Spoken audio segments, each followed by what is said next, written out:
ಬಿಡದಿಯ township ಅನ್ನು ವಿರೋಧಿಸಿ ಪ್ರತಿಭಟನೆಗೆ ಮುಂದಾಗ್ತಾ ಇದೆ.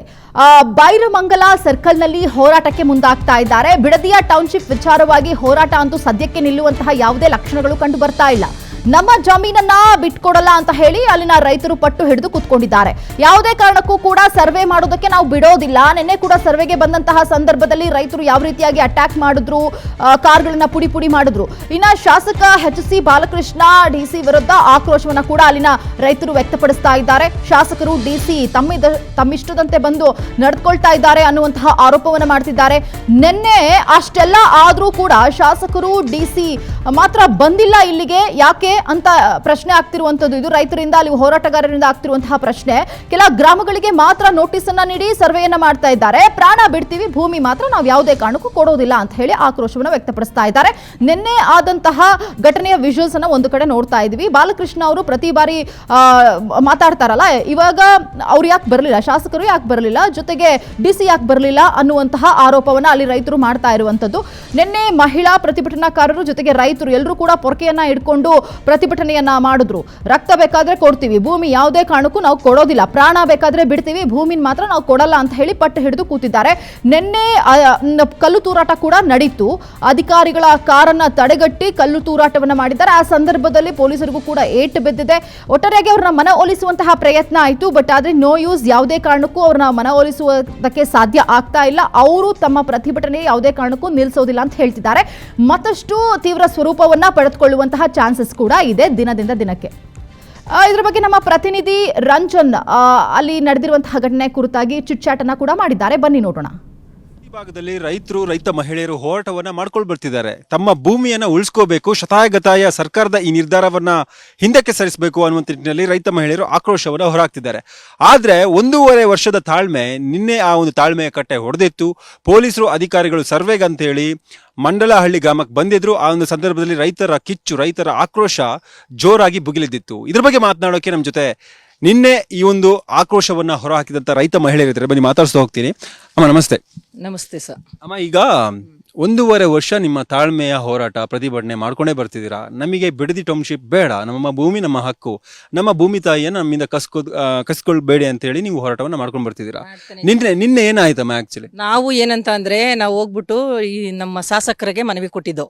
ಏನಂತ ಕೊಟ್ಟಿದ್ದು ಅಂತ ಅಂದ್ರೆ, ನಾವು ಬೇಡ ಅನ್ನೋರು ನಾವು 100% ಇದ್ದೀವಿ. ಇವ್ರು ಯಾರೋ ಊರಲ್ಲಿ ಒಂದು 5 ಜನ 3 ಜನ ಇದ್ದಾರೆ. ಅಂಥವ್ರನ್ನ ಕರ್ಕೊಂಡು ಈ ಬಾಲಕೃಷ್ಣ ಸರ್ನು ಈ ನಟರಾಜು ಅನ್ನೋರು ನಮ್ಮ ಮೇಲೇನೆ ಎಲ್ಲ ಕಿತಾಪತಿ ತಂದಿಕ್ಕಿ ಅಲ್ಲಿ ಕರ್ಕೊಂಡು ಹೋಗೋದು, 500,000 ಕೊಡೋದು, ಏನು ಇಲ್ದವ್ರ ಮಹಿಳೆಯರವ್ರಿಗೆ ಅವರು ನಮ್ಮ ಕಡೆ ಅವ್ರೆ ಅಂತ ಜಾಸ್ತಿ ಜನ ಸೇರಿಸ್ಕೊಳ್ಳೋದು, ಮಾತಾಡೋದು, ಈ ತರ ಅವ್ರು ಮಾಡಿ ನಮ್ಮ ಮೇಲೇನೆ ಬೆಂಕಿ ಇಕ್ತಾವ್ರೆ.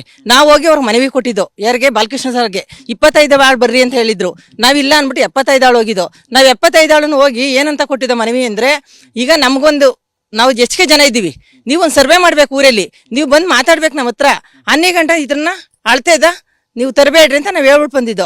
ಆದ್ರೂ ಬಾಲಕೃಷ್ಣ ಸರ್ ಅದನ್ನ ತಗೊಳ್ಳೇ ಇಲ್ಲ ನಮ್ಮ ಲೆಕ್ಕಕ್ಕೆ. ಇವ್ರು ಗುಂಡಾಗುರಿ ಸರ್ಕಾರ ಬಂದ್ಬಿಟ್ಟು ಬಂದು ಅಳಿಯಕ್ ಮಾಡ್ತಾ ಇದೆ.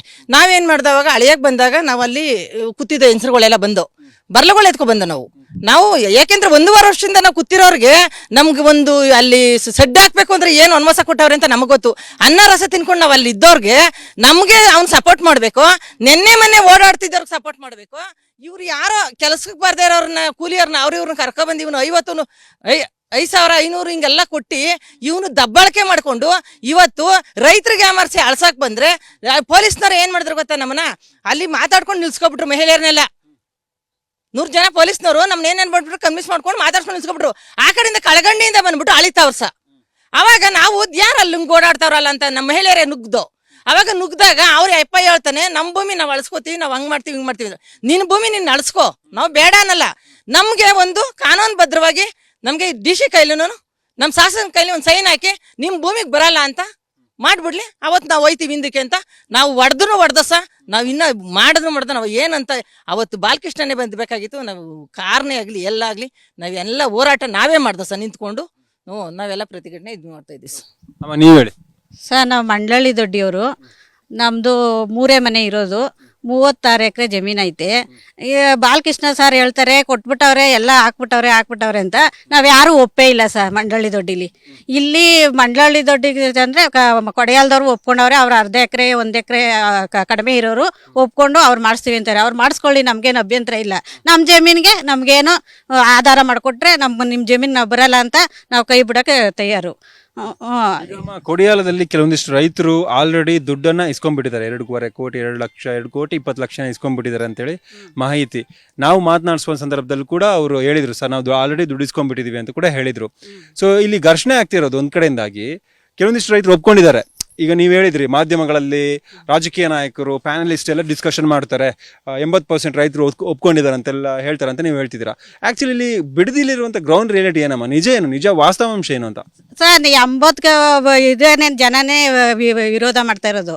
ಇದು ಎಷ್ಟೋ ಪರ್ಸೆಂಟ್ ಗೊತ್ತಿಲ್ಲ ನನಗೆ, 20% ಇದು ಪರ ಐತೆ. ಇದೆಲ್ಲ ಇದೇನೆ ವಿರೋಧನೇ. ನಾವು ಯಾರು ಕೊಡಲ್ಲ ಅಂತಾನೆ ಹೇಳ್ತಾ ಇರೋದು. ಇವರೇ ಎಲ್ಲ ಪಬ್ಲಿಕ್ ಮಾಡ್ಕೊಂಡು ಹಿಂಗೆ ಅಳತೆ ಮಾಡಕ್ಕೆ ನಾವು 80% ಇದ್ದೀವಿ ಸರ್ ನಾವೆಲ್ಲ. ಕ್ಯಾಮ್ ಪರ್ಸನ್ ನಾಗೇಶ್ ಜೊತೆ ನಾನು ಅಥರ್ವ ರಂಜನ್, PNS ವಿಸ್ತಾರ ನ್ಯೂಸ್, ಬೆಂಗಳೂರು.